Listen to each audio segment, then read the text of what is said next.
Hi Ben, I just completed the inspection of the incoming components from our new supplier. We have a serious discrepancy in the material properties for the latest batch.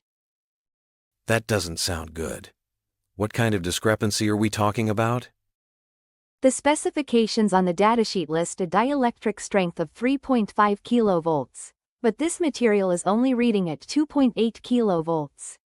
That's well outside our tolerance limits. So it's a clear non-conformance, right? Exactly. I've already tagged the batch and quarantined it. We'll need to initiate a corrective action and start the root cause analysis immediately. Do you suspect a manufacturing issue from their side? Or could this be due to storage or handling? It's too early to say, but based on our SOP and previous batches, it looks like a potential issue from the supplier. I'll need your support to document everything for the audit. Of course. Have you notified procurement and engineering?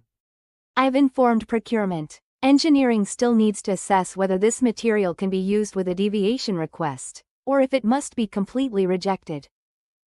Considering this is a Class 2 product, I don't think we can afford to use anything outside the acceptance criteria.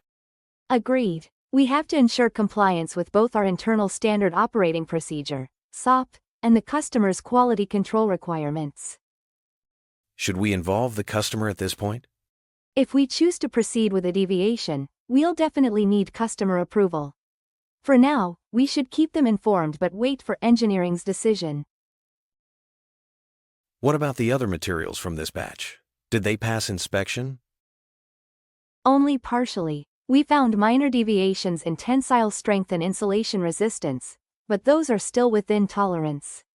Still, the dielectric failure makes the entire batch questionable. So we're looking at a possible full rework, or even a complete reject. That's the likely outcome. I'll include these findings in the documentation and send the full report for review. Can you please inform the line operators not to use any of these parts? Done. I'll put the affected bins on hold and label them clearly. Perfect. Also, I'd like to schedule a quick audit of the material receiving process. We need to make sure our incoming inspection procedures are tight enough to catch this earlier. Good idea. I've also noticed our visual inspection checks vary from shift to shift. Some operators are stricter than others. That's exactly the kind of inconsistency that could lead to serious quality escapes. Let's plan a refresher training on quality control protocols.